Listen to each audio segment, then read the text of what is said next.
Hi everyone, Stephen here at Teach Me Music, and today we're going to be talking about understanding tab and also what is tab in general. So let's put that straight to bed. What is tab? Well, tab is short for tablature, and no one really calls it tablature, it's just that's the full title. So you can kind of disregard that statement and that term, but the idea is everyone will say tab, and tab is spelled T-A-B. And that is a visual representation of the strings and the notes that you need to play on bass guitar, whether it's for a scale, big fancy word. It's okay if you don't know what it means. It's basically just a term that you'll learn in music. So tab is used to represent scales, arpeggios, chords, songs, bass lines. Anything that you actually need to play on the instrument can be represented in tab. And that is the most simple and the first kind of visual representation of music that most bass players learn. So how do you actually read tab? That's probably the next question on your mind. So obviously let's answer that. Reading tab is really simple. Like, it's the simplest thing ever. You just need to know how to look at it. And what I mean by that is literally how to look at your bass guitar. So if you've got your bass guitar like this on your lap or across your knee with the strap, etc., so it looks like this, all you need to do is to flip it so it's flat. So it's literally like this. And tab is a bird's eye view of how you look at the bass in this point of view or this angle. And that is pretty much the easiest way to look at it. So tab, if you're playing a 4-string bass, has 4 lines, and each line represents a string. So the bottom line of tab is actually the string closest to me or closest to you. And then the top line of tab is the string furthest away from me and furthest away from you. Obviously you got 2 lines and 2 strings in the middle. Doesn't take a rocket scientist to work out which string is which. So bottom string or bottom line is the one closest to us. Then the one just above that in tab is the one just below, if we're looking at it like this. And then the next one is the one obviously just above it in tab.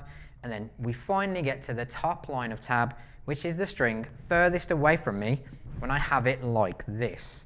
So if you're playing a gig, or visually think you're playing a gig, or if you're sat there with the bass on your lap like this at the moment, the idea is that string right here, the one closest to me, is the bottom line of tab.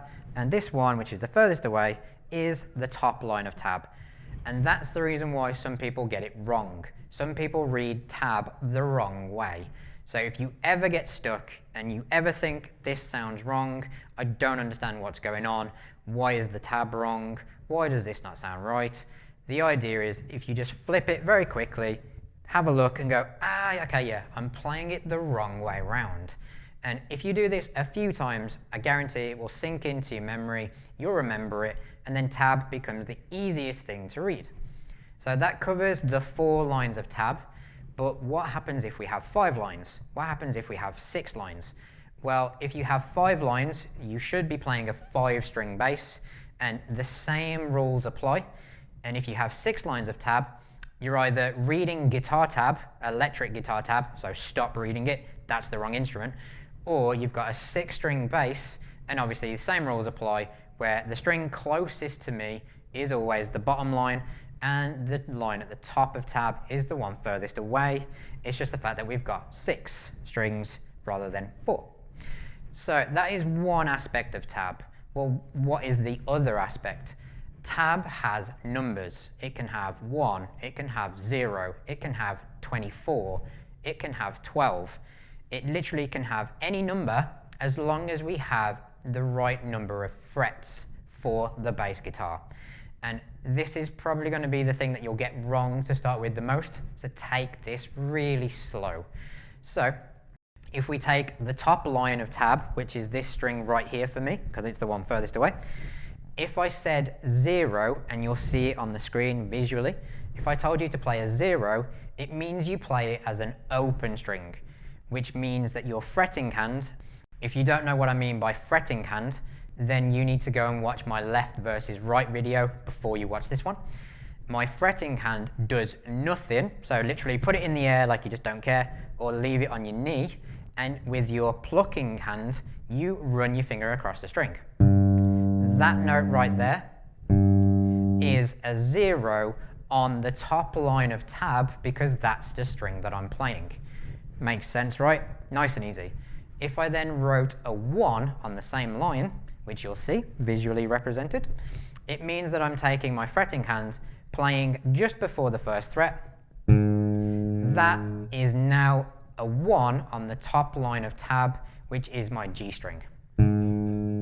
Obviously, we're going to then go to 2 if I wrote a 2 on the same line, and so forth. If it was 3, if it was 5, if it was 12, all you've got to do is count up the frets, make sure that you've got the right one, play just before the metal because that's the fret, and then just make sure it's on the right string.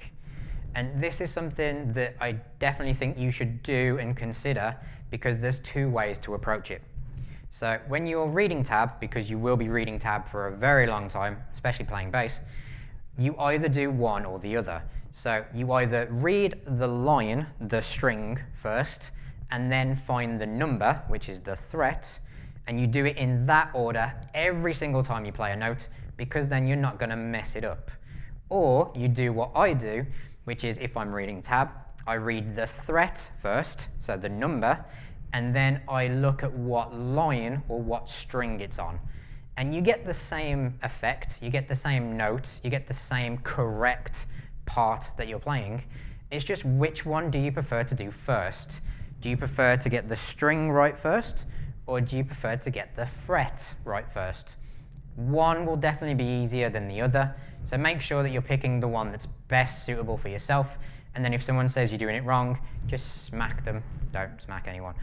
Mentally, and just tell them that at least you're getting the right note, and it doesn't matter how you do it, whether it's string or whether it's fret first. So let's just play a few notes together so you definitely know exactly how to read tab moving forward. So this string right here, this is the bottom line of tab, and you'll see a 3 on that line now.